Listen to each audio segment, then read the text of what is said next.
Yeah, good morning, students. Good morning, sir. So we will continue chapter number 3.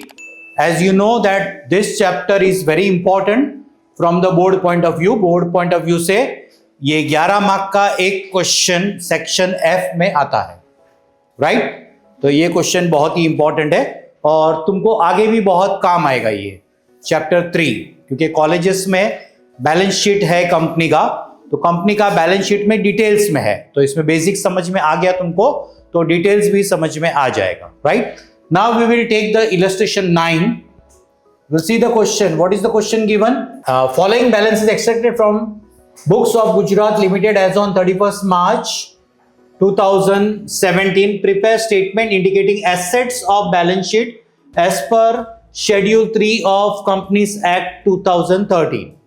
Right तो अभी ये question दिया है, interest accrued, plant and machinery, सब assets दिए हैं. So what we have to do, we have to put in the balance sheet of asset side non current assets. पहले आएगा non current assets.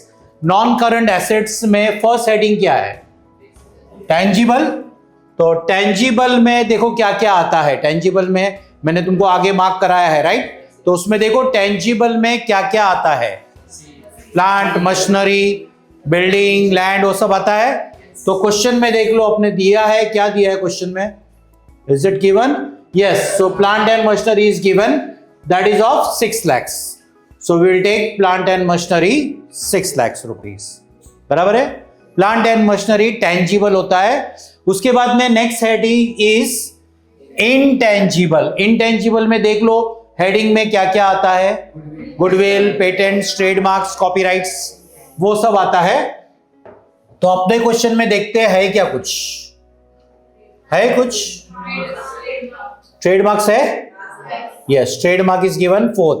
So we will put trademarks over here.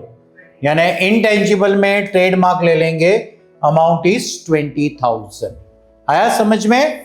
Tangible में land, building, वो सब आता है. Intangible में जो हम लोग देख नहीं सकते, जैसे कि पेटेंट्स है, गुडविल है, कॉपीराइट्स है, तो वो सब जो है हम लोग इनटेंजिबल एसेट्स में लेते हैं उसको.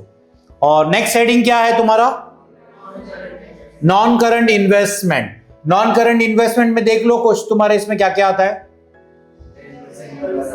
इसमें इस क्वेश्चन में देख लो टेक्स्ट बुक में फॉर्मेट में नॉन करंट इन्वेस्टमेंट में क्या क्या आता है, क्या क्या दिया है अंदर देखो हेडिंग्स में. इन्वेस्टमेंट्स, डिवेंचर, तो ये सब आता है. तो इसमें से इन्वेस्टमेंट का मतलब ये 10% नर्मदा बॉन्ड. ये नर्मदा बॉन्ड होता क्या है? Have you heard about the bond?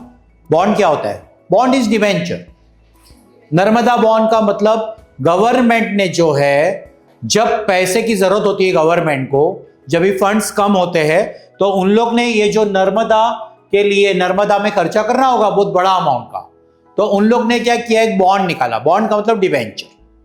यानी पब्लिक को बोला तुम लोग इन्वेस्ट करो, हम लोग तुमको 10% इंटरेस्ट देंगे. 10% इंटरेस्ट जो है 3 साल, 5 साल या 7 साल या 10 साल का बॉन्ड होगा. तो हम लोग को यानी पब्लिक को इन्वेस्ट करना है कंपनी में. बराबर है? तो कंपनी में कंपनी ने गवर्नमेंट को पैसा दिया है इतना. 10% गवर्नमेंट बॉन्ड यानी नर्मदा बॉन्ड में हम लोग ने इन्वेस्ट किया है कंपनी ने. So this is an investment. 10% Narmada bond, तो इसको इन्वेस्टमेंट में शो करना है. 10% नर्मदा बॉन्ड, दैट इज 70,000. तो हम लोग ने इन्वेस्टमेंट किया है, कंपनी ने गवर्नमेंट को पैसा दिया है इतना. So next is long term loans and advances. Long term loans and advances में देख लो हेडिंग में क्या क्या आता है. यस, कोई भी टाइप का डिपॉजिट. तो डिपॉजिट जो है या टेलीफोन डिपॉजिट, तो टेलीफोन को डिपॉजिट दिया हम लोग ने. तो टेलीफोन डिपॉजिट जो है वो हम लोग ने इसमें बताना है long term loans and advances. क्योंकि टेलीफोन जब लेते हैं तो हमारे पास से गवर्नमेंट जो टेलीफोन कंपनी है वो कुछ पैसा लेती है डिपॉजिट पे, क्योंकि उन लोग इंस्ट्रूमेंट देते हैं और कुछ डैमेज हो गया या तुमने बिल नहीं पे किया तो इसमें से एडजस्ट कर लेंगे. तो डिपॉजिट हम लोग का लॉन्ग टर्म होता है. तो लॉन्ग टर्म के लिए हम लोग ने इन्वेस्ट किया है.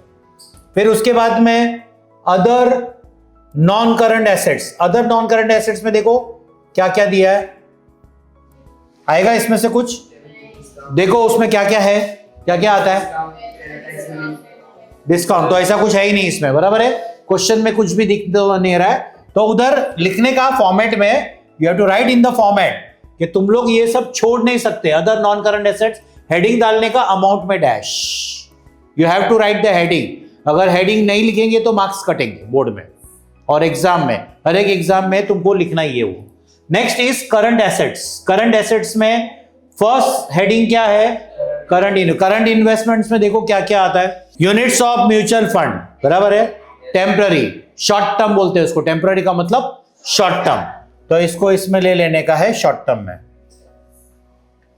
Current investment units of mutual fund temporary 10,000 rupees, mutual fund में हम लोग ने इतना इन्वेस्ट किया है। नेक्स्ट हेडिंग इज इन्वेंट्री, तो देख लो इन्वेंट्री की हेडिंग में क्या क्या आता है, कोई भी टाइप का स्टॉक आएगा और उसमें लूज टूल्स भी आता है, राइट, तो ये जो लूज टूल्स है, what do you mean by loose tools, पकड़ पाना, वो सब स्क्रू ड्राइवर, वो सब जो होता है उसको लूज टूल्स बोलते हैं, राइट, तो लूज टूल्स को हम लोग को ले लेने का है इधर इन्वेंट्री में, loose tools that is 18,000 rupees. Next heading is trade receivable, trade receivable में डेटर्स और बिल रिसीवेबल ही आता है, तो डेटर्स जो है वो देख लो अमाउंट कितने का है, that we will put in debtors, trade receivable debtors that is 42,000। Next is cash and cash equivalent, cash equivalent में कैश, बैंक बैलेंस, चेक, वो सब आता है, तो अपने पास cash on hand it is given that is of 37,000, so we will take cash, हम लोग कैश में कैश अमाउंट लिख देंगे 37,000। Next heading is short term loans and advances में देख लो क्या क्या आता है, कुछ है शॉर्ट टर्म लोन्स, कोई भी लोन्स शॉर्ट टर्म सप्लायर को दिया होगा शॉर्ट टर्म के लिए, बराबर है, तो हम लोग के पास इसमें से शॉर्ट टर्म में कुछ भी नहीं है, राइट, कुछ भी नहीं है, इंटरेस्ट अक्रूड एक है खाली। Other current assets, other current assets में क्या क्या दिया है देखो, प्रीपेड एक्सपेंस सब दिया होगा, प्रीपेड एक्सपेंस होगा, बराबर है, और प्रीपेड एक्सपेंस का मतलब ये interest accrued is our prepaid expense, ये 3,000 रुपीज, तो ये 3,000 रुपीज हमको लास्ट में लिख देने का, और आउटर कॉलम में इसका टोटल और इसका टोटल ऐड करेंगे, so total is 8,30,000, so that is balance sheet total.